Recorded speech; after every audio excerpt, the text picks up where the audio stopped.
Vitor Mateus, nós temos alguns textos que tratam a respeito da ceia do Senhor. Né? Uhum. Explica algo a respeito da ceia do Senhor. O mais conhecido deles é 1 Coríntios capítulo 11. A partir do versículo de número 23, é quando a maioria, né, das congregações, das denominações, leem no dia do culto da ceia. Naquela leitura devocional ali. 1 Coríntios, capítulo 11, 11, a a partir partir do do verso versículo 20, 23. 23. Mas é que tá, uma pergunta eu faço. A ministração da ceia, ou a leitura a respeito da ceia, do tratamento, em todo o seu contexto, inicia no versículo 23 do capítulo 11 da carta que escreveu o apóstolo Paulo aos Coríntios? Não, ele vai iniciar a partir do verso 17, né? Quando Paulo ele vai advertir sobre a ceia. Ele deixa claro, ele fala, ó, sobre este assunto não posso vos elogiar. E Sim. aí ele começa a tratar sobre a ceia. E é interessante, pastor, você falar sobre isso, porque nós estamos acostumados a começar no verso 23. Sim. Só que nós temos que entender o contexto de toda a história, o porquê que Paulo escreve isso à igreja de Corinto. Isso, porque quando nós vamos tratar ou analisar a partir do verso, do versículo de número 23, o apóstolo Paulo vai logo, como se estivesse ministrando a ceia, ou vai explicar para o povo, dizendo assim, olha, porque eu recebi do Senhor que também vos Vos ensinei. ensinei, não é isso? Então aí ele Exatamente. começa a discorrer, né, através daquele texto ali. Ou seja, então o que nós vemos ali de primeiro, de primazia, né, de logo de começo, é que o apóstolo Paulo está explicando para a igreja de Corinto que aquele ensinamento que ele passou não veio dele, mas veio do Senhor. Senhor. Por isso que ele diz. Não é isso? Por isso que ele diz Exatamente. o seguinte: porque eu recebi do Senhor. Senhor, o que também Vos vos ensinei. ensinei. Ou seja, então, o que eu ensinei para vocês a respeito da ceia, eu não ensinei de mim mesmo, mas eu recebi do Senhor. Senhor, né? Esse ensinamento. Portanto, eu passei. Agora, uma pergunta, a primeira pergunta. Qual é o contexto ali de Coríntios capítulo 11? Qual é o contexto? Então, Corinto é uma igreja que se tratava de uma igreja muito abastada. Tinha Sim. pessoas ali que tinham é, bens materiais. Uhum. Tinha também muitos dons naquela igreja. Sim. Só que era uma igreja muito complicada, né? Dava diversos problemas para Paulo. E é interessante que Paulo fica sabendo Sim. deste problema que está acontecendo durante a ceia. Ou seja, naquela época, não é que nem hoje. Hoje nós ceiamos com o pedaço do pão, o suco de uva, simbolizando o corpo e o sangue de Jesus. Porém, naquela época, se tratava de exatamente um jantar que era feito pela igreja. A igreja se reunia e fazia-se aquele jantar. Só que Sim. tudo o que era feito ali naquele lugar era feito para comunhão. Só que não era isso que a igreja de Corinto estava fazendo. Estavam comendo mais e deixando o outro sem. Estava passando na frente do outro e não esperando pelo seu irmão. E aí é neste contexto que Paulo escreve esta carta, nesse texto que nós conhecemos bem. Ou seja, então tem um contexto ali no capítulo de número 11 da carta que escreveu o apóstolo Paulo aos Coríntios, a primeira Sim, carta, capítulo de número 11. Tem um contexto ali. tem um Então, contexto. o contexto de toda a ceia. Ou seja, ele não estava apenas ensinando Uhum. os irmãos a ceiar. Vou dar um exemplo. Os irmãos nunca tinham ceiado na vida. E Sim, eles estavam ensinando, não. Eles já ceiavam há muito tempo como igreja. sim. Mas estavam fazendo de maneira errada. Então Paulo escreve essa carta para ensiná-los não como, vamos ceiar a primeira vez, mas para advertir o que eles estavam fazendo de errado. Vamos lá. Ok, nós daqui a pouco nós vamos tratar a respeito deste contexto, Sim, que ele é muito importante para nós entendermos bem o porquê que o apóstolo Paulo começa a dizer, olha, porque eu recebi do Senhor o que também vos ensinei. Ou seja, o que eu estou ensinando a vocês foi o que eu recebi do Senhor. Não foi pensamento meu, né? Não foi exatamente. criação minha, tá entendendo? Não foi concepção minha, não foi achismo E é meu. interessante que ele fala ensinei, quando ele está falando esse ensinei, ele está falando no passado. Sim, Ou seja, já havia ido lá e já sim. havia ensinado isso para eles. Ou seja, então eles já tinham ciência do que seria a ceia. Sim. Certo? Então tem um contexto aí. E nós iremos tratar esse contexto daqui a pouco. Mas primeiramente, nós queremos aqui saber o significado. Certo. Qual é o significado da ceia? Porque a ceia, ela não começa no Novo Testamento. Correto? Ela não começa no Novo Testamento. Não com esse nome, né? Isso, exatamente. Né? Então ela começa no Antigo Testamento. Isso. Né? Então qual o significado da ceia do Senhor?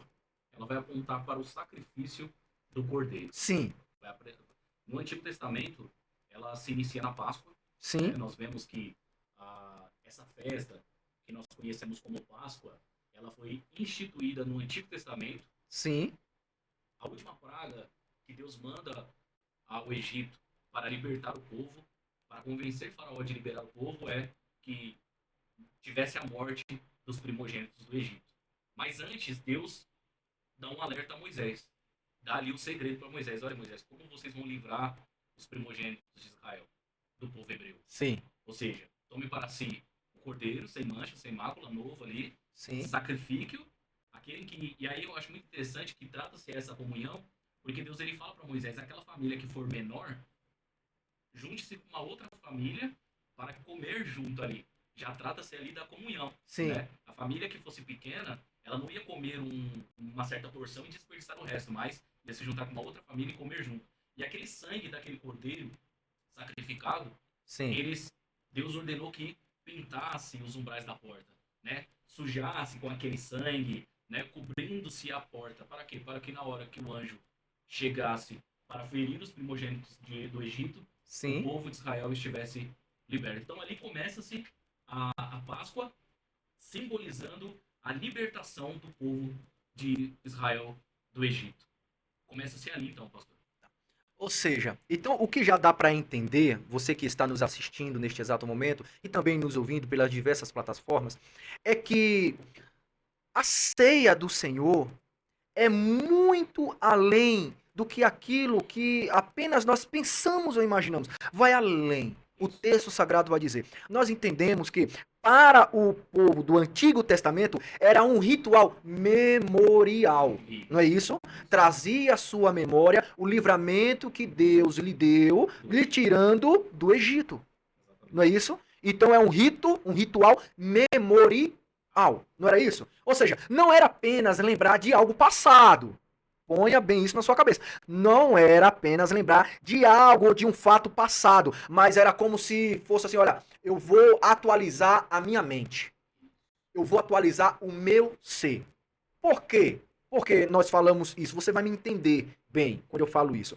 É que quando nós trazemos à memória o sacrifício de Jesus que ele realizou na cruz do Calvário, nós vivemos o evangelho pleno cada dia. Então, quando nós participamos do culto de ceia, nós trazemos à nossa memória este sacrifício que ele realizou na cruz do Calvário, nos dando assim o direito de sermos chamados filhos de Deus. Olha só, então, ou seja, é como se fosse uma atualização na nossa mente a respeito do sacrifício que Jesus realizou na cruz do Calvário para a salvação de toda a humanidade. Ou seja, eu lembro que Jesus fez-se cordeiro perpétuo. Tá vendo só? Então, ou seja, então, até que, presta bem atenção, o ato da Santa Ceia, o culto de ceia, nunca foi, presta atenção, nunca foi um ato festivo. Nunca foi um ato festivo. Sempre foi um ato de comunhão, ou comunial, como muitos dizem. Né? Então é um ato de comunhão. É um ato de comunhão. É um ato de junção das pessoas. Quando nós vamos analisar os textos, nós vemos que todas as vezes que nós vemos a Santa Ceia sendo preparada, é sempre para unir as pessoas para participarem juntas.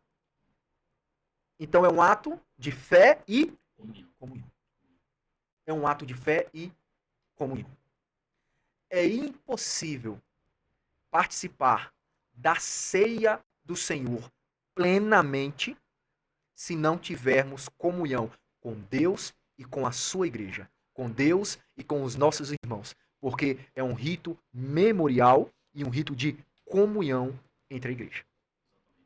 E a ceia do Senhor, ela é muito interessante porque ela está ali fundamentada num princípio no passado, no presente e no futuro. Sim, Ou seja, quando nós olhamos para o texto que Paulo vai dizer ali no passado, ele fala a morte do Senhor, até apontando para o passado. Quando ele fala até que ele venha futuro, mas sim. o anunciar está no presente. Meu Então são os três pilares da ceia. ela rompe o passado, o presente e o futuro. É uma benção, né? Graças a Louvado Deus. seja Deus. Louvado seja Deus. Vamos lá. Então, pessoal, no passado era um rito memorial. Não era isso? Era um rito memorial. Eles celebravam que Deus os havia tirado da opressão para a liberdade. Não é isso? Exatamente. Então, quando eu ceio hoje, eu posso trazer para hoje isso também. Quando eu ceio hoje, eu falo, olha, Jesus me libertou da terra do Egito? Não, porque hoje eu estou na era da graça. Então, o Senhor me libertou deste mundo perverso, deste mundo contaminado, de uma vida que me levaria ao inferno. Tá entendendo? Então, isso pode se tornar um ato memorial a partir da cruz. Olha que coisa espetacular. Isso é no Antigo Testamento, um ato memorial, um rito memorial, ceia do Senhor. Até que porque, naquela época, era chamado de Páscoa, o Cordeiro Pascual. E hoje em dia, nós celebramos como ceia do Senhor. Não é isso? E no Novo Testamento? No Novo Testamento, o Senhor Jesus vai dar um novo significado para os utensílios, não é isso? E para os ingredientes. Isso. Um novo significado para o pão, um novo significado para o Para o vinho. sangue. Não é isso? Então ele vai dar um novo significado. É por isso que quando ele vai realizar a ceia junto com os seus discípulos, ele fala, os seus discípulos chegam até ele e dizem: Senhor, aonde quer que nós preparemos a Páscoa? Lembra que eu falei que lá era chamado de Páscoa, Páscoa, né? é porque eles eram judeus, estavam no Exatamente. contexto. Estavam no contexto. Até que uma coisa aqui, um parênteses, um pequeno parênteses aqui, para falar com os santos irmãos. Mateus, Marcos, Lucas e João, os 4 evangelhos, estão debaixo da cultura judaica. Está sendo contada a história do Antigo Testamento. Jesus está vivendo ali ainda o contexto do Antigo Testamento. É por isso que quando chega no momento de ceiar, os discípulos vão preparar a ceia na casa de um irmão que Jesus disse que ele encontraria na entrada da cidade. Não é isso? Então eles vão montar esta Páscoa que hoje nós chamamos de ceia, não é isso? Segundo os costumes judaicos cristãos. Então eles chegam lá e formam tudo. Ali naquele exato momento que estão todos assentados, nós vemos ali a transformação da Páscoa em ceia. É interessante porque lá o texto em Mateus capítulo 26, no verso 26 em diante, a gente vê isso. Que é como se Jesus estivesse passando da Páscoa para a ceia neste momento. Porque é nesse momento que Jesus dá o significado. Sim. Ele pega ali aquela refeição que eles estão fazendo, ele pega o pão e ali naquele momento ele fala, olha, este pão é o meu corpo que é partido por vós. Louvado seja Glórias Deus. ao nome do Dando Senhor ali Jesus. então um novo significado ao pão. O Isso. pão passa a simbolizar. Tá? Isso. Vamos lá. Agora, eis aqui aonde muitos fazem polêmicas. Muitos fazem polêmicas. Presbítero Mateus, o pão passa a ser o corpo de Cristo ou passa a simbolizar o corpo de Cristo? Muito interessante essa pergunta, pastor, porque nós vamos ver quando nós falamos da ceia do Senhor e no momento, no ato de comer o pão e de tomar o suco de uva, que estava escrito vinho, mas nós sabemos que não tem álcool, o suco de uva, nós temos 4 pilares desta crença, ou seja, nós temos o que diz o católico, nós temos o que diz os luteranos, nós temos o que diz os calvinistas e nós temos o que diz os pentecostais clássicos, que assim nós professamos essa fé. Então, esta pergunta sua está baseada assim, os católicos, eles acreditam que o sangue ali naquele momento, o suco de uva se transforma em sangue e o pão se transforma no corpo. Mas nós, cristãos protestantes, que acreditamos nas Sagradas Escrituras como única regra de fé e prática, sabemos que ali está dizendo que está apenas simbolizando. Ou nós seremos carnívoros canibais, né? Vamos lá. Quando eu estou no culto da ceia e vou participar do pão e do cálice, quando eu olho, eu vejo o pão, sim ou não? Sim. Quando eu olho para o cálice, eu vejo um suco de uva, sim ou não? Sim. Certo? Quando eu ingiro o pão, o gosto que eu sinto é de pão ou de carne? Quando eu tomo o cálice, eu sinto o sabor do suco da uva ou de sangue. Com certeza, eu sou. Então é um ato de símbolo. Então ele passa a simbolizar o corpo e o sangue. Não há essa transformação. O texto é claro. Claro. O texto é claro. Então passa a simbolizar. Então ele não se transforma, ele passa a simbolizar. Deixando bem claro, irmãos, com todo respeito aos católicos, aos luteranos também, que nós vamos mencionar aqui, e aos irmãos também calvinistas, nós temos todo respeito, porém nós devemos mostrar o que está nas Escrituras. Sim. E em nenhum momento, não há nenhum versículo que diga que no momento em que o padre ou ali o líder religioso ele faz a oração abençoando, benzendo aquele pão, aquele suco de uva, ele se transforma em carne ou em sangue. Não se transforma. E é interessante nós falarmos sobre isso, porque também os irmãos luteranos, eles vão dizer, eles não acreditam que se transforma, mas eles acreditam que naquele momento que foi orado, foi abençoado, há partículas do corpo de Jesus e há partículas também do sangue de Jesus. Então eles não acreditam que há uma transformação completa. Sim. Mas que também há resquícios do corpo e do sangue. Novamente, meus irmãos, não há texto bíblico que aponte isso. Isso é uma inferência drástica. E eu acho muito interessante isso, porque Jesus ele falava em muitas maneiras simbólicas, até Sim. mesmo ao falar de parábolas. Quando Jesus diz que é a porta, ele não está falando que é uma porta de uma residência, de uma empresa, porque Sim. senão Jesus havia se transformar numa porta. Mas quando ele diz porta, ele está dizendo, olha, eu sou o único acesso. Quando Jesus fala que ele é o pão da vida, ele não está dizendo que ele é um pão, mas ele está dizendo que aquele que se alimentar dele, ou seja, de suas palavras, dos seus ensinamentos, ele vai ter vida eterna. Então, Sim.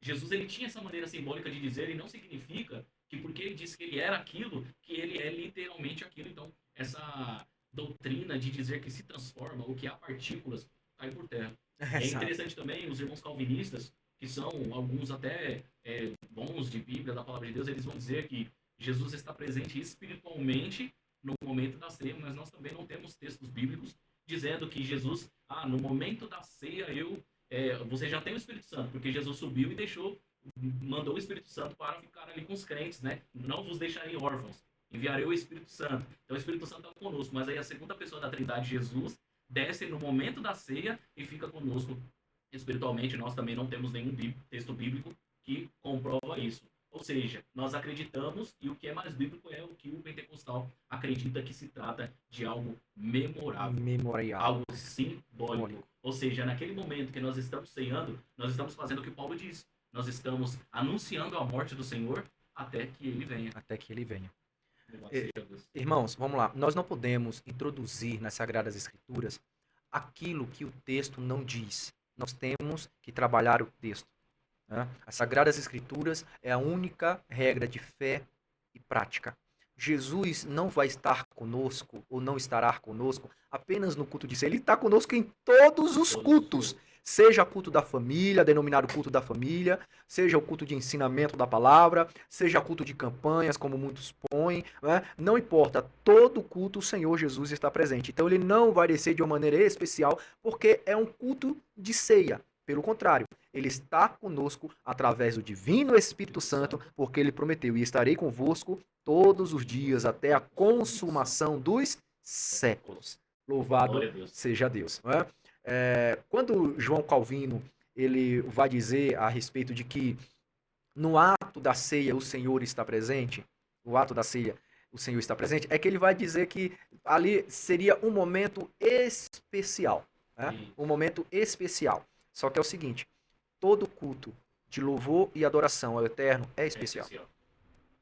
Não tem culto menos ou mais importante. Todos são de igualdade. Né? Uma única importância. Tenha o mesmo valor. Porque o culto é de louvor e adoração. É um ato sacrificial. Não é isso? É um ato memorial. Então, todos os cultos são importantes. Agora, a visão pentecostal, eu não gosto muito de falar assim, a nossa visão é a visão pentecostal. A nossa visão é a visão bíblica. Isso. A nossa visão é a visão bíblica. O que diz as Sagradas Escrituras a respeito da ceia do Senhor? é que nós temos que trazer à nossa memória o sacrifício de Jesus. Então é um ato simbólico. Né? Ou seja, o apóstolo Paulo, o próprio apóstolo Paulo, escrevendo a carta aos Colossenses, ele diz o seguinte: olha, pensai nas coisas que são e não das que são, exatamente, das que são da terra. Ou seja, pensar nas coisas que são de cima e não das que são da terra. Ou seja, quando nós temos este ato de fé e comunhão, é como se nós estivéssemos totalmente introduzidos naquele culto. Pensando justamente, quando eu estou ingerindo aquele pão, ingerindo aquele cálice, eu estou lembrando, ou até imaginando, ou conjecturando na minha mente como foi o sacrifício que o Senhor realizou na cruz do Calvário para que eu pudesse ter a liberdade de cultuá-lo, de vivê-lo e de que muito em breve estar junto com ele. Pastor, aproveitando, o senhor entrou neste assunto, sobre no momento da ceia, nós termos essa reflexão. Sim. Né? Quando nós analisamos o texto, lá de 1 Coríntios, nós entendemos o motivo que Paulo está falando de se examinar. Pastor, na sua visão, esta palavra examinar, o que seria no texto bíblico? Vamos lá, vamos para o texto. Vamos para o texto. 1 Coríntios, capítulo 11. Vamos lá, 1 Coríntios, capítulo 11. E o versículo de número 28.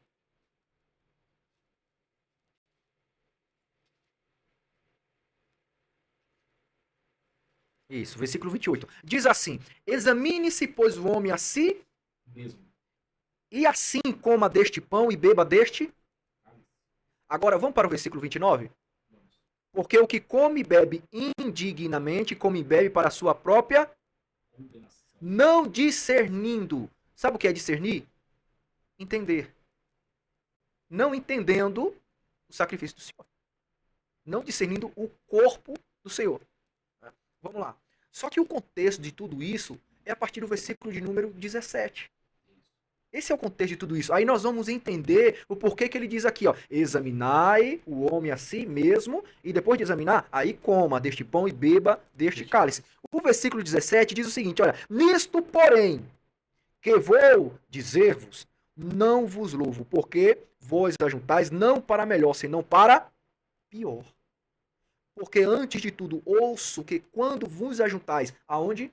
Na igreja. Há entre vós disserções. Sabe o que é disserções? Divisões.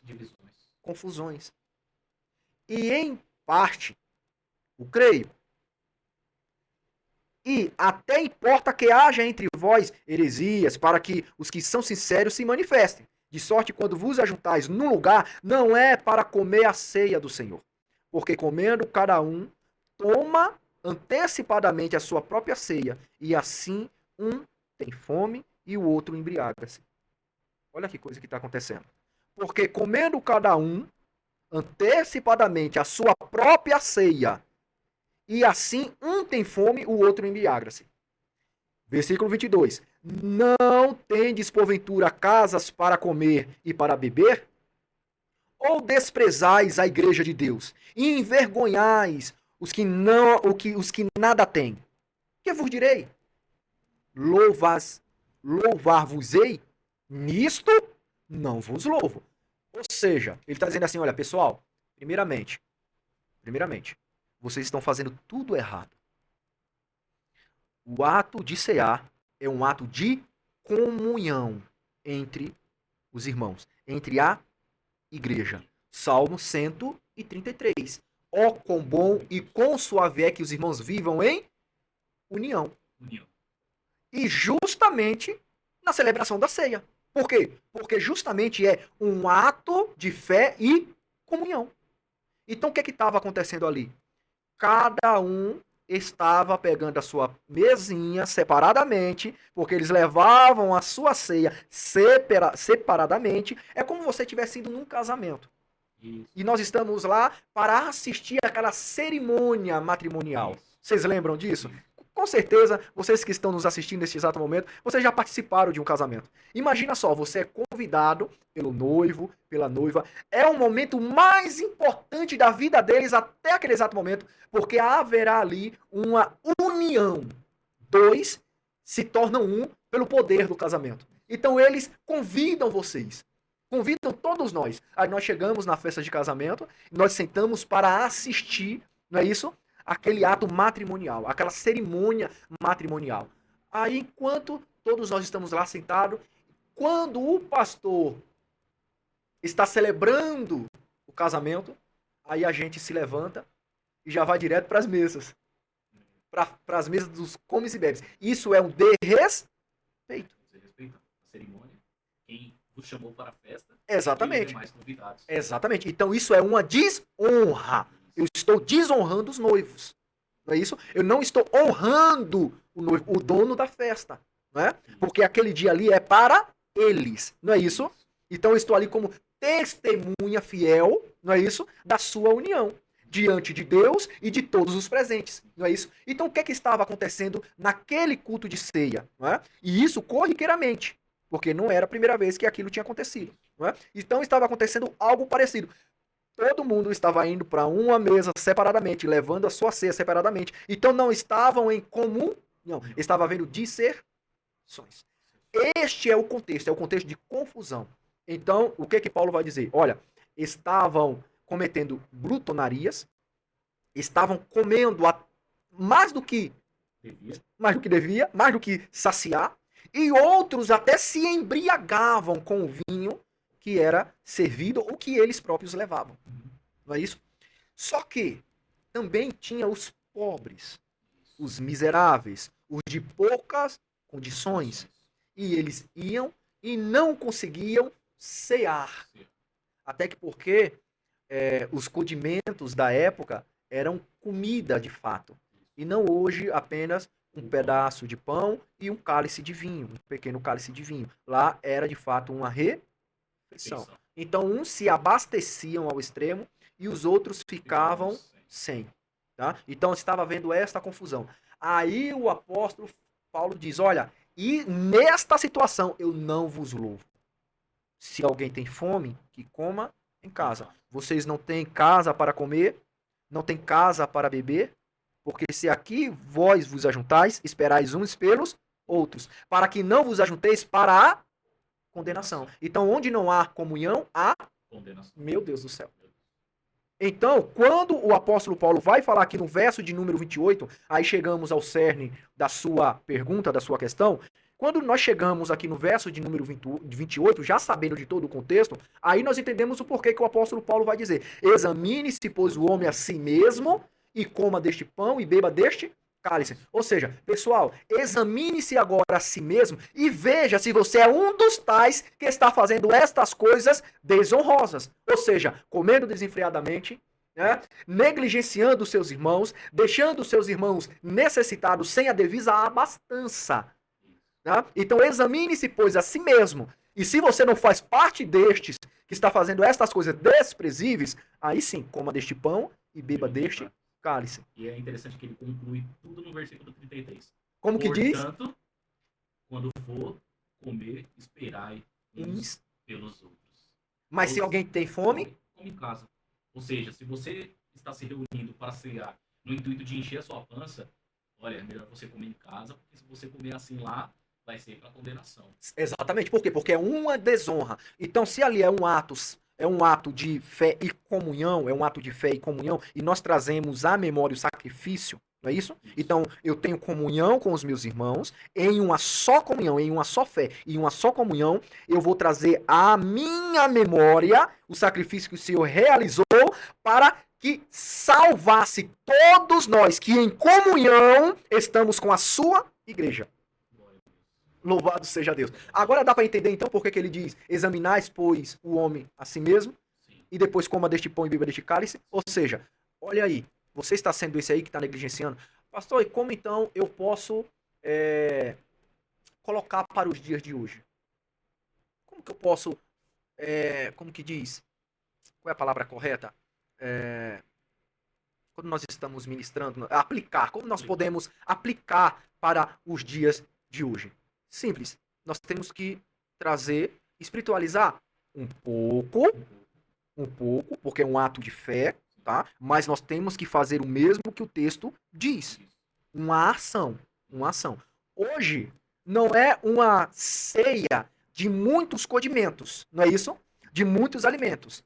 É o pão e o cálice. Porém, como que eu posso aplicar isso no dia de hoje? É simples. Se eu estou apto a cear, estou pronto a cear, trago à minha memória o sacrifício que o Senhor realizou na cruz do Calvário para a salvação de todo aquele que crê, aí Jesus pega e diz no Evangelho de Mateus: aquele que socorrer um destes meus pequeninos, a mim me socorre. Aquele que der de comer. Ou seja, então é mais ou menos isso aqui, ó. Eu estou indo ao culto, estou me alimentando bem, vou participar da ceia do Senhor, mas eu sei que meu irmão está padecendo necessidade, eu devo socorrê-lo. Porém, se eu cultuo a Deus, participo do culto de ceia, mas eu sei que tenho um irmão, que o meu irmão está padecendo necessidade e eu não o ajudo, você está me entendendo? É muito interessante, né, pastor?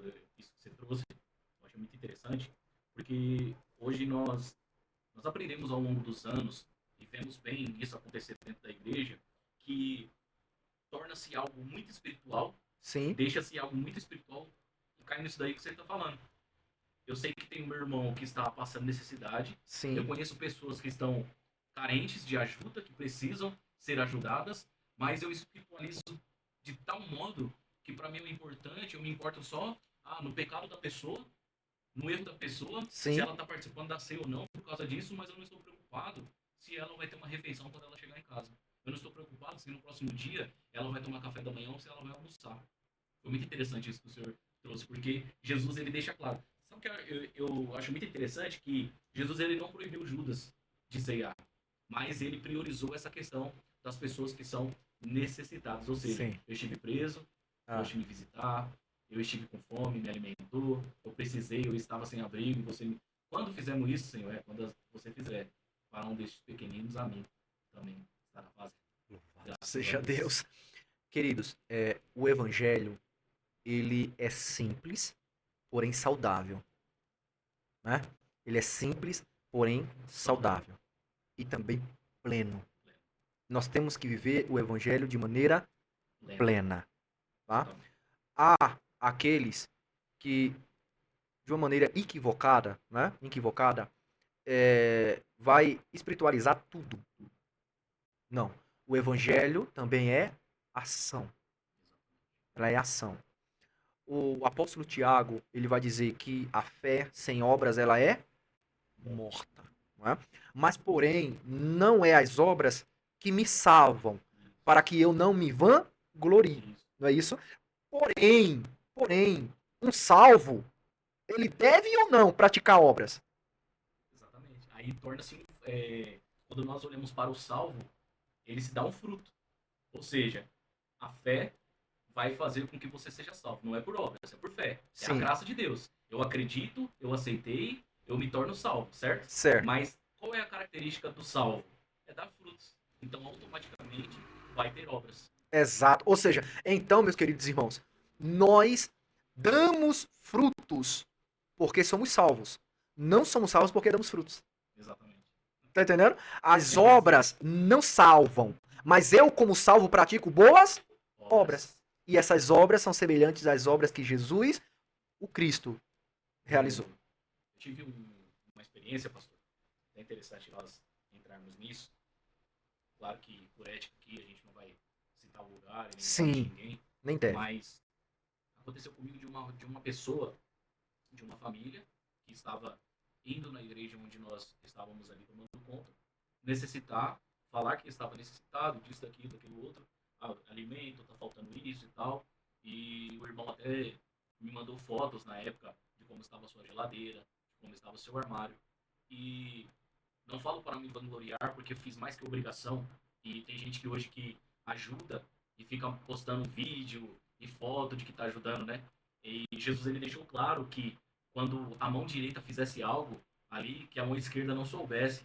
Ou seja, hoje as pessoas nas redes sociais têm o costume de colocar fotos e vídeo, nós estamos ajudando, nós estamos alimentando o pobre, quando na verdade isso deveria ser algo mais secreto, isso mais íntimo, porque seria algo que você faz para não receber a glória do homem e automaticamente você recebe a glória de Deus.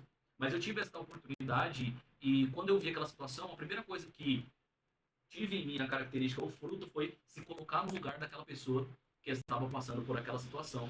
E automaticamente quis ajudar. Depois fiquei sabendo que, infelizmente, a pessoa tinha algum problema com droga e Sim. estava utilizando dinheiro. Só que, meus irmãos, se você ficar pensando dessa maneira, se em todo mundo que precisar de ajuda, estiver necessitado, você vir com julgamento de antemão, antes de ajudar, você julgar e falar, não, essa pessoa não precisa de ajuda, ela está gastando dinheiro dela com outra coisa.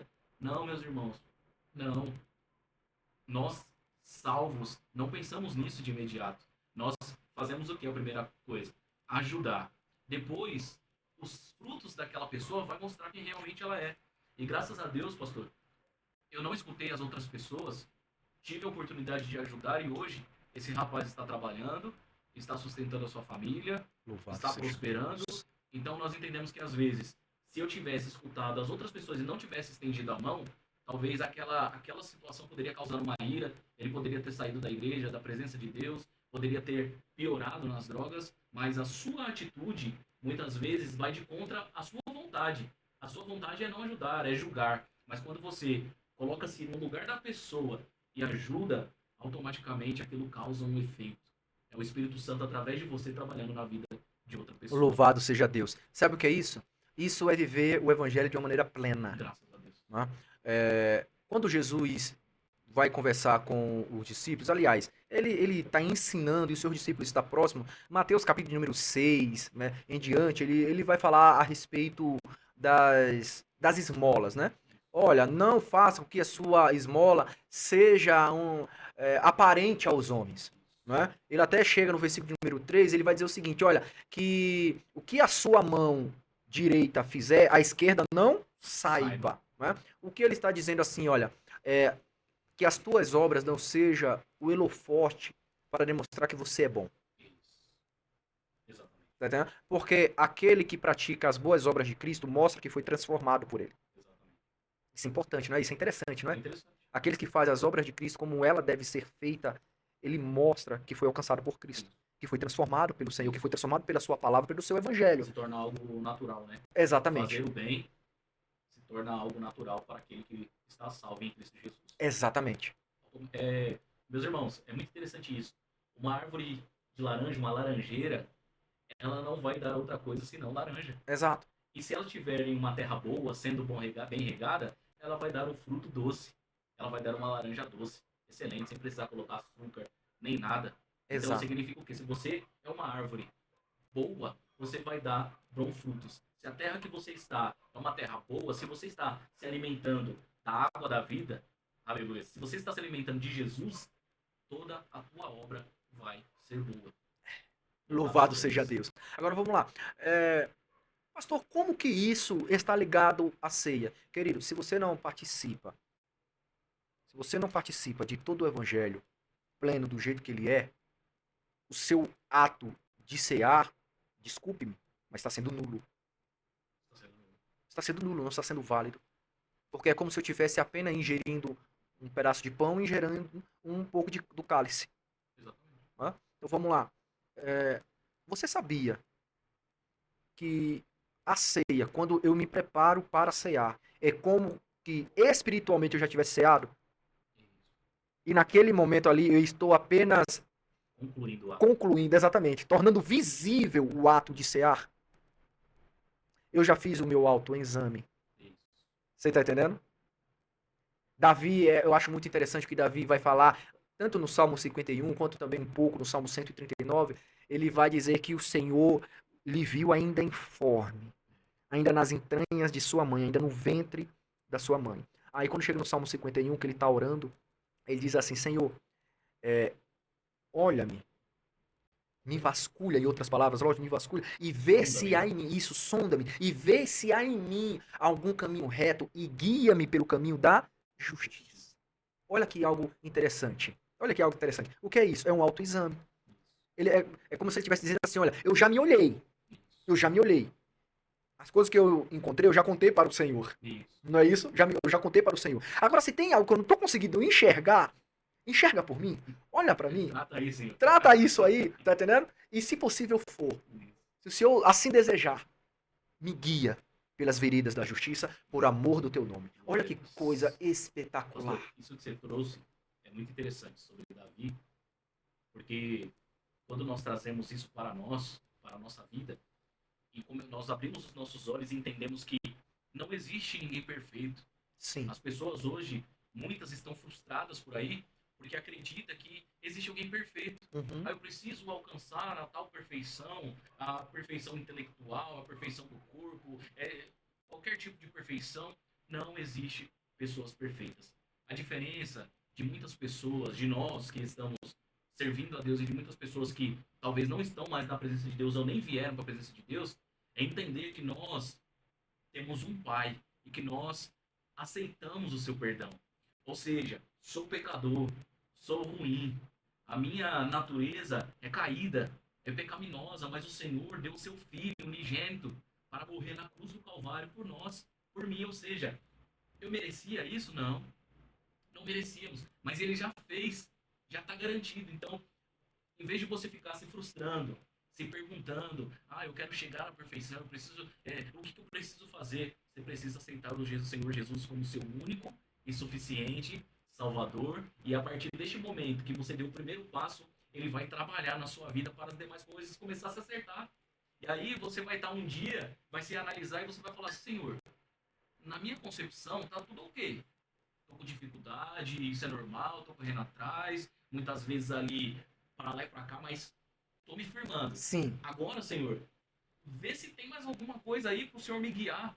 Me guia nisso que eu não tô vendo. Me ajuda contra o perigo que me aguarda amanhã e nós não sabemos. Então, primeira coisa é você ter a consciência de que você precisa de Jesus. Que você não é suficiente, que você nunca vai alcançar essa autossuficiência. Na verdade, nós precisamos da suficiência que vem do alto. Do alto, louvado seja Deus. Isso é interessante porque quem vai falar um pouco a respeito deste assunto é o rei Salomão. O rei Salomão, quando ele escreve o seu terceiro livro, que é o livro de Eclesiastes, ele vai falar que não há um justo. Ele pega e vai dizer assim, olha, nenhum sequer. Não há ninguém que entenda. Não há ninguém que busque a Deus. Todos se extraviaram. Todos se extraviaram. E juntamente se fizeram inúteis. Olha que coisa. Não há quem faça o bem. Não há um sequer. Em outra tradução vai dizer assim, ó, não há um homem sequer na terra que não peque. Não há um só. Então, mas pela graça de Jesus Cristo, nosso Senhor, Ele se sacrificou na cruz do Calvário e nos libertou, nos salvou, nos fez povo seu, ovelhas do seu pasto. Louvado e engrandecido seja o nome de Jesus. Louvado e engrandecido seja o nome de Jesus. Também o apóstolo João, né, escrevendo, ele vai dizer que aquele que fala que não mente, não peca, ele já está pecando. Sim. Ele já está cometendo ali o pecado. Porque nós não conseguimos, se nós não tivermos Jesus na nossa vida, nós não conseguimos. E tome cuidado, meus irmãos, quando você vê um líder religioso aí, pode ser de qualquer religião, até mesmo se denominar cristão, dizer que não tem pecado, que é muito santo, cuidado. Aí tem coisa errada. Exatamente, exatamente. Queridos, voltando ao cerne da questão, lembrando, a ceia do Senhor é um ato de comunhão. Eu não encontro nenhum texto bíblico que mostre a ceia sendo servida particularmente. Não. É sempre Não em comunhão. Não. É sempre em comunhão. Sempre em comunhão. Não há. Então, eu ceio e preciso ter comunhão com a sua igreja, com os santos irmãos. Não é isso? A gente vai ver aqui, quer ver só, o apóstolo Paulo, quando chega no 1 Coríntios capítulo 11, ele vai pregar praticamente, ou falar para a igreja de Corinto, aquilo que ele aprendeu. Por isso que ele diz, olha, porque eu recebi do Senhor que também vos ensinei. Aí ele vai explicar tudo. Ali é uma pregação dele. Agora nós vamos ver na prática o que é aquilo ali. É Mateus capítulo 26. Isso. Aí nós vamos ver a ceia de fato sendo servida, sendo posta. E nós vamos ver de fato a igreja ali participando da ceia. Vamos lá. Mateus 26. versículo de número 17 a seguir. Vai falar a respeito daquele rapaz lá. Aí quando chega no versículo 20, ele vai dizer o seguinte, ó. E chegada a tarde, assentou-se à mesa com os 12. Aqui a ceia já estava posta, tá? Isso, já estava arrumado. Já estava arrumada, já estava posta, já estava pronta.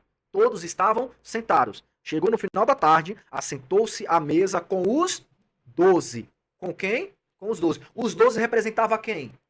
A A igreja. igreja. A igreja. Os apóstolos. Exatamente. Não era isso? É isso. Representava a igreja. Então, aí ele fala assim, olha, e com eles disse, em verdade vos digo, que um de vós há de me trair, e eles entristeceram muito, e começaram cada um a dizer, porventura sou eu? Eles começaram a se perguntar, porque ficaram preocupados, e Jesus aí revela quem vai ser o traidor. Agora, ou seja, ao cerne da questão aqui, a ceia sempre é um ato de fé e comunhão. Sempre, sempre. Quando o apóstolo Paulo vai falar lá em 1 Coríntios, porque eu recebi do Senhor o que também vos ensinei. Ou seja, fala assim, ó, porque eu recebi do Senhor o que também eu te ensinei. Não, porque você fala assim, eu te ensinei, poderia ser uma pessoa só. Mas ele fala, o que vos ensinei. Então ali há uma junção, ali há uma congregação, ali há uma assembleia. Tá? Há uma assembleia. Ou seja, há uma junção de pessoas, há uma congregação de pessoas. Tá? Então, o ato de cear sempre é em comunhão. Pastor, mas quando uma irmã ou um irmão está enfermo, está doente, e os obreiros da igreja vão lá para servir a ceia deste irmão. Acredite se quiser.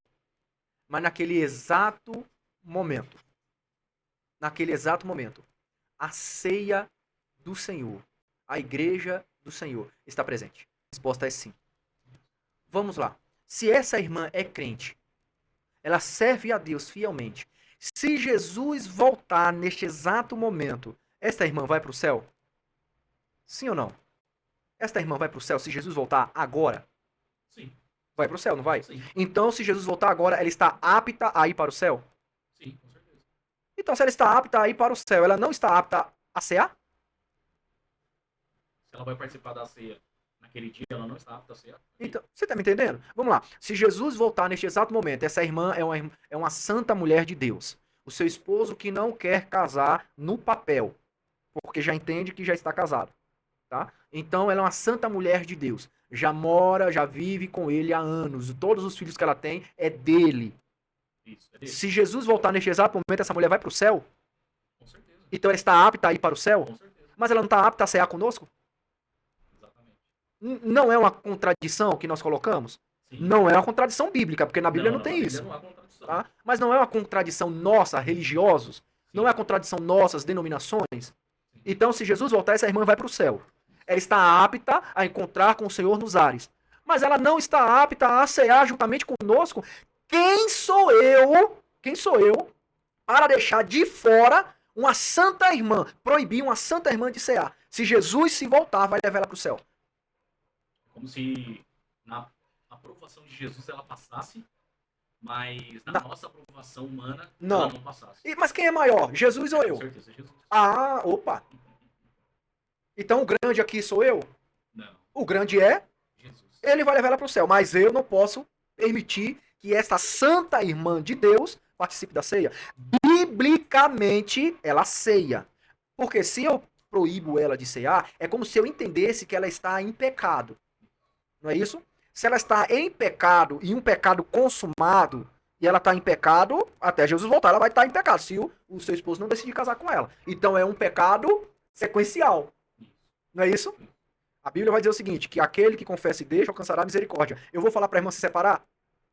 O sangue de Jesus tem poder, irmão. Eu vou falar o contrário. Permaneça casada, mas o meu esposo não quer assinar o papel. Permaneça com ele, ou até Jesus convertê-lo e ele casar, ou então até Jesus voltar, porque a senhora vai pro céu. Tá, eu vou pro céu, mas eu não vou tomar ceia. Você tá entendendo o que... Né, pastor? É muito complicado. É muito complicado porque é que nem nós estamos dizendo agora, né?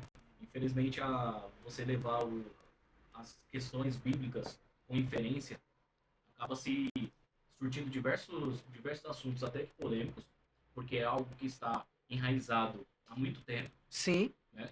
É que nem uma coisa muito interessante também, nós vemos hoje as pessoas falando, fala-se muito sobre alguns tipos de pecado, né? Ah, você não pode roubar, você não pode matar, você não pode trair. Mas tem pessoas que, nós falamos da ceia que estava acontecendo lá em Corinto, as pessoas estão praticando a glutonaria aí e não se olha para dentro de si e fala, não, eu estou praticando a glutonaria. Meus irmãos, tem gente que, em momentos de comunhão, né, crente gosta de se ajuntar para ter refeições ali, e isso é normal. Agora, infelizmente, tem muitos que estão naquele momento e quer comer tudo, sair comendo tudo na frente de todo mundo e não deixando para os outros. Só que não olha para dentro de si e vê que está cometendo um pecado. Só que isso daí é coisa que está enraizado nas pessoas há muito tempo. sim. Há muito tempo, como também esses dogmas que são legalistas. São legalistas, acabam sendo legalistas. Ó, isso pode e isso não pode. Tá, mas cadê o texto bíblico dizendo que isso pode e isso não pode? Ah, não tem texto. É o jeito que a gente acha que é o certo. Infelizmente, é o que Tá bom, acontece. então o jeito que você acha que é certo, se não tiver de acordo com a Bíblia, esse tá errado. Né? Uma certa feita eu fui aconselhar uma irmã, ela veio, terminou o culto, Uhum. e essa irmã veio conversar conosco. E a irmã falou a respeito de um determinado assunto lá, e eu fui explicar pra irmã. Falei, minha irmã, a Bíblia Sagrada, as Sagradas Escrituras, dizem isso, isso, isso, isso, isso, isso. É assim, assim, assim, assim, assim. Sabe o que a irmã falou? Ah, pastor, mas eu creio assim. Aí eu falei, tá, mas a sua crença tá errada. Ah, mas eu vou permanecer naquilo que eu aprendi. Eu falei, tá, então aquilo que a senhora aprendeu está errado, então a senhora vai permanecer no erro. Porque o que a Bíblia diz é assim, assim, assim, assim, assim. Separei os textos, mostrei para ela, escrevi, entreguei para ela. Agora, se ela não mudar, ela vai permanecer no erro, porque ela já enraizou na sua mente. Somente. Ah, isso tem acontecido tanto. Tem. Isso tem acontecido muito, muito, muito, muito, muito. Agora, a respeito dessas pessoas que muitos dizem estão em pecado, vamos lá. Eu sei que tem uma determinada denominação de que diz que quem fornicou ou adulterou cometeu um pecado de morte e não tem mais salvação para este ou para esta pecadora. Pecou essa vez, morreu. Já É, era. Não tem mais pecou, jeito. morreu, fornicou ou adulterou. Em nome do Senhor Jesus, não caia nessa enrascada do diabo. Não traia a sua esposa e nem fornique. Não faça isso. Não faça isso. Vamos lá. Mas se você está nessa situação, se arrependa agora. Se arrependa agora. Agora, agora. A Bíblia vai dizer que aquele que confessa e deixa alcançará misericórdia. Aquele que confessa e deixa alcançará misericórdia. Misericórdia. Então vamos lá. Então, essa denominação está errada. Ela está errada. Porque o que nós faremos então com esse texto de Provérbios, capítulo 28? Aquele que confessa e deixa alcançará misericórdia. O que nós vamos fazer com esse texto? Aí é complicado, né, pastor? É que nem João. João também vai dizer que, meninos, não pequeis, mas se Pecar. caso pecar, saibas que temos um advogado. Nós temos um advogado. Para com o Pai, Jesus Cristo, o justo. Exatamente. Então, ainda, se há vida em você, você ainda está vivo, ainda dá tempo de se arrepender. Exato. Dá tempo de pedir perdão para Jesus. Exato.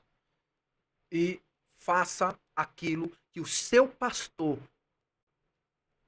te induzir a fazer, te aconselhar a fazer. Faça, faça. Passe pelo tratamento espiritual. E muito em breve você estará participando da ceia do Senhor novamente em plena comunhão com Deus e com a sua igreja. Participe. Não é este pecado que vai te lançar no inferno. Basta apenas se arrepender e certamente o Senhor Jesus não te lançará fora. Ele disse: todos os que estáis cansados e oprimidos, eu vos aliviarei. Louvado e agradecido seja o nome de Jesus. Esse assunto é interessante, né, pastor? Porque e é muito complexo também. Porque hoje, muitas pessoas não contam para o seu pastor porque já passaram por alguma liderança, às vezes até abusiva, tóxica, e essa pessoa confiava-se nesse líder Sim, e, ao invés de receber ajuda, ele só era exposto. Mas quando se tem um pastor sério, um pastor verdadeiro, louvado seja Deus, você tem uma ajuda de verdade. sim. Você tem um tratamento de verdade. Aí você pode confiar. Ah, pastor, mas como que eu sei que o meu pastor é um pastor de verdade. Você conhece as árvores pelo fruto. Ele prega a palavra. Ele é um homem de Deus de verdade. Ele fala o que vai fazer e faz. Ele é verdadeiro, ele é honesto. Ah, pastor, tenho visto, realmente é. Então confia, conta, pede ajuda. É melhor você pedir ajuda do que passar o processo todo sozinho, né? Ele não conseguir. Tem muitas coisas que a gente não consegue passar sozinho. Então, quando nós temos um líder espiritual que, de fato, vai nos ajudar, ao invés de nos expor, ele vai nos tratar, aí é a bênção de Deus para as nossas vidas, porque você vai passar por esse processo, vai vencer, amanhã você vai utilizar disso para tratar pessoas que também estarão neste mesmo processo que você. O líder espiritual. O líder espiritual que não passa confiança para a sua ovelha, para o seu membro, ou então expõe o seu membro, ele está deixando de ser pastor. Ele está deixando de exercer a função santa do pastoreio. Você que me assiste nesse exato momento, você que é pastor, você que está com a responsabilidade de dirigir uma igreja, uma denominação, não aparente apenas ser um homem de Deus. Seja um homem de Deus. Seja, de fato, o homem de Deus. E a sua congregação, o rebanho que Deus colocou em tuas mãos, terá plena confiança. E irá até você para ser bem aconselhado, ser bem aconselhada. Então você não pode apenas parecer homem de Deus. Tem que ser homem de Deus. Não exponha o seu membro. Aquele que faz isso comete pecado. Aquele que faz isso comete pecado. Agora imagine só, um pastor que ele expõe o seu membro e na sequência vai cear. É uma incoerência. Sim ou não? Então ele acabou de deixar claro para a igreja que tem um monte de pecador com ele, mas ele é perfeito. Ele é perfeito. Ele é perfeito, mas ele acabou de expor os irmãos que são inferiores a ele. Não, mas ele vai cear. Ele vai impedir o irmão de cear, mas ele vai cear. Queridos, olha, como pastor de igreja, como dirigente de congregação, de um rebanho que o Senhor nos confiou, o presbítero Mateus nos conhece há um bom tempo já, tem trabalhado juntamente conosco em muitos projetos aí, já começou trabalho do zero, né? Já iniciou congregações do zero, não é? Igrejas do zero, então nós sabemos bem o quão difícil é, o quão sofremos, não é? O quanto sofremos, nós sabemos de uma alma, né? Por causa de uma alma, nós já sabemos. Então, nós já tratamos de diversos assuntos com pessoas diferentes, com ovelhas.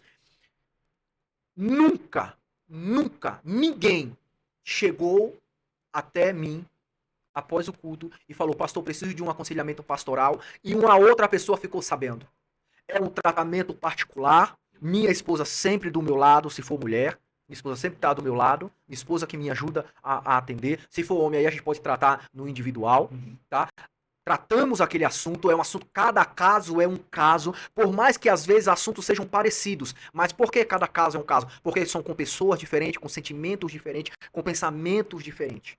Não é isso? Nós estudamos muito isso quando nós estudamos para a psicologia pastoral. Não é isso? Quando nós vamos estudar a psicologia pastoral, nós aprendemos isso. Mexer com a psique, entender a psique, não é isso? Nós somos verdadeiros psicólogos, então nós estudamos, estamos preparados para isso. Então, quando nós vamos tratar determinado assunto, nós vamos tratar no particular, e aquela pessoa, depois de tratar, ela que, se quiser, pode falar como um testemunho, ela fala o que ela quiser, mas da boca do pastor não pode sair nada. Só fala que Deus fez um grande milagre, que Deus estendeu as suas mãos, abençoou e tratou de problemas que havia na igreja, e louvado seja o nome do Senhor.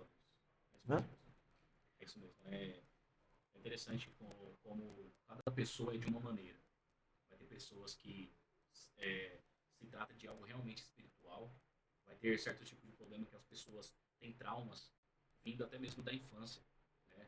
Infelizmente nós sabemos que tem pessoas quando estão crianças são infelizmente ali violadas, né? E isso perdura por anos. Sim. Mas olha só que fantástico é essa função de pastor. Olha que fantástico. Imagina uma pessoa que leva este problema por anos da sua vida, como a mulher do fluxo de sangue, né? O que ela disse? Eu gastei tudo com a medicina e não alcancei a cura, né? E a pessoa chega ali, você trata aquela pessoa, você conversa com aquela pessoa, ora por ela, ensina a palavra de Deus para ela, e você vê algo diferente acontecendo. Sim, Você vê aquela pessoa se curando, aquela pessoa deixando aquele problema que havia, que era enraizado nela desde sim. muito tempo. Isso é louvável. Então, por que será que, em vez desses homens perder tempo sendo falso, não são verdadeiros e fazem de fato aquilo que foram chamados para fazer, como nós comentamos no vídeo anterior sobre isso, falamos muito sobre isso, porque é uma importância gigantesca que está em suas mãos. Pastor, eu não vou passar muito para este tema, né? Nós estamos já na reta final para nós finalizarmos mais este podcast. Louvado seja o nome do Louvado Senhor. seja Deus. Eu acredito que os irmãos que nos acompanharam e os que vão assistir esse vídeo vão ficar bem entendidos do assunto. Amém. E assim, Louvado seja se Deus. vocês tiverem mais dúvidas sobre isso, nós vamos colocar aí as redes sociais do pastor Ricardo, vamos colocar a minha também nos comentários aí. Converse com a gente, fala com a gente, dê sugestão. Fala, pastor, melhora isso. Ó, presbítero, melhora isso. Ah, mas eu tenho essa dúvida. Eu fiquei com essa dúvida, não entendi aquela parte. Recomendação de tema. Recomendação de tema também, para que a gente.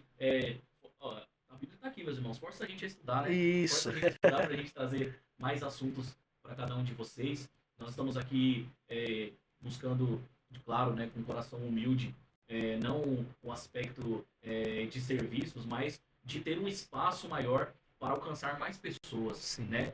Você que está aí ouvindo, agora assistindo, eu tenho certeza que tem alguém na sua casa que não professa esta fé. Eu sei que tem algum parente seu que ainda não conhece Jesus como deveria conhecer. Sim. Então manda este vídeo para ele. Sim. Manda os nossos vídeos para ele. Faça isso. Recomenda a gente. Nós estamos de uma maneira simples aqui. Sim. O pastor Ricardo, graças a Deus, é muito entendido dos textos bíblicos e pode trazer mais aspectos ali da visão dos textos para vocês. Então acompanhe, meus irmãos. Nós estamos já na reta final deste programa. Queremos agradecer vocês aqui. O pastor vai falar mais as recomendações finais dele aí. E é isso, meus irmãos. Se inscreva, curte este vídeo, compartilha, manda para o teu vizinho, para o teu amigo, para o teu parente. E Deus abençoe a vida de vocês cada vez mais.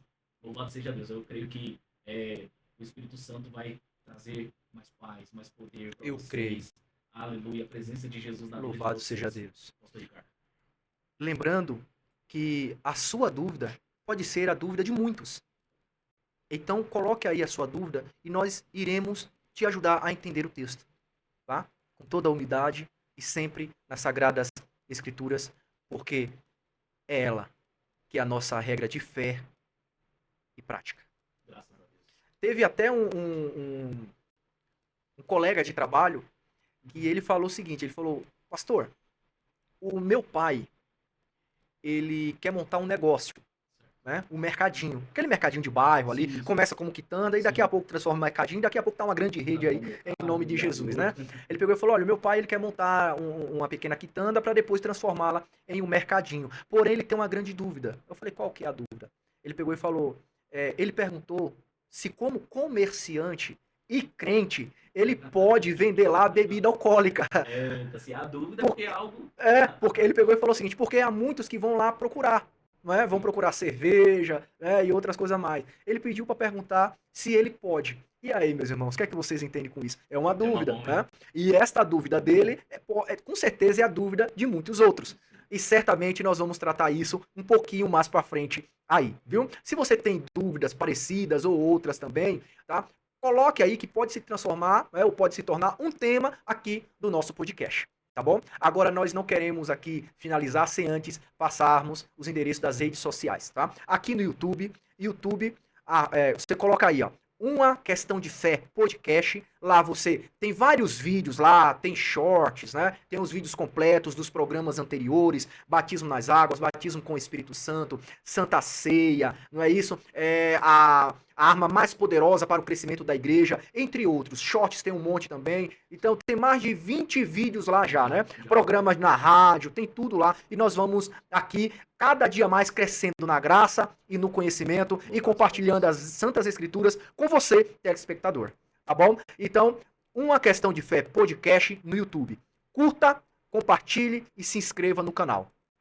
As minhas redes sociais, Instagram, @ricardo.gomes, @ricardo.gomes, underline, @ricardo.gomes, underline, tá? Você me acha também no TikTok, também, @jricardogomes. É só procurar lá, coloque também uma questão de fé no TikTok, que também tá lá, você acha. Presbítero Mateus, @Mateus Borges, Isso não é isso? lá a minha rede social tá como Mateus LF Borges. @Mateus LF Borges. Você acha meu Instagram lá. Pronto, procure lá e certamente Deus te abençoará. E antes de encerrar aqui, eu quero falar, lógico, eu já ia esquecendo, do nosso apoiador, a CyberSeg. A CyberSeg é uma empresa de segurança eletrônica, especialista em todo tipo de câmera e instalação de câmera. Tá? Cerca elétrica, né? Também colocamos suportes, né, para a TV e entre outros. Se você precisa de assistência na área de segurança eletrônica, procure a CyberSeg. Presta aqui. Qual que é o contato? Fale para aí para nós, o presbítero. É o 11, 0 operadora 11 94597 9202. 11 94597 9202. Pode mandar mensagem no WhatsApp, estaremos prontos lá a atender, tá? O pessoal responde rápido. Meus irmãos, Muito precisa rápido. de segurança eletrônica, câmera, alarme, cerca elétrica, controle de acesso, interfonia, tudo isso. Tá lá na CyberSeg. Deus abençoe. Sua empresa e casa segura é com a CyberSeg. Se você precisa da sua casa e da sua empresa em plena segurança, é com a CyberSeg, especialista em todo tipo de instalação. Deus abençoe, em nome de Jesus. Presbítero Mateus, vamos fazer uma oração para nós encerrarmos o programa de hoje? Não? E que o Senhor Jesus te guarde, te acompanhe neste final de semana. E até a próxima semana, se assim o Senhor nos permitir. Presbítero Mateus, pode orar abençoando cada um dos telespectadores em nome de Jesus. Amém. Querido Deus e eterno Pai, no nome do teu filho amado Jesus, Sim, Jesus. nós te agradecemos por este momento, por mais este vídeo, este podcast que o Senhor nos concedeu fazer, ó Pai. Que esta palavra, a tua palavra, Senhor, tenha entrado no coração de cada um que acompanhou, Senhor, durante e vai ver ainda este vídeo. Que o Senhor possa elucidar, Senhor, os textos bíblicos para que o seu povo, Senhor, consiga andar, Senhor, ali na palavra de Deus, aquilo que o Senhor tem para eles. Continua abençoando, ó Pai, o pastor Ricardo, aos nossos familiares, a cada um que acompanhou. Ó Deus, que faça este programa crescer, Senhor, para que tenha mais espaço, para que alcance mais vidas, Senhor. É o que nós te pedimos e te agradecemos em nome de Jesus. Amém. E lembre-se, viver o reino de Deus é uma questão de fé. Deus abençoe em nome de Jesus.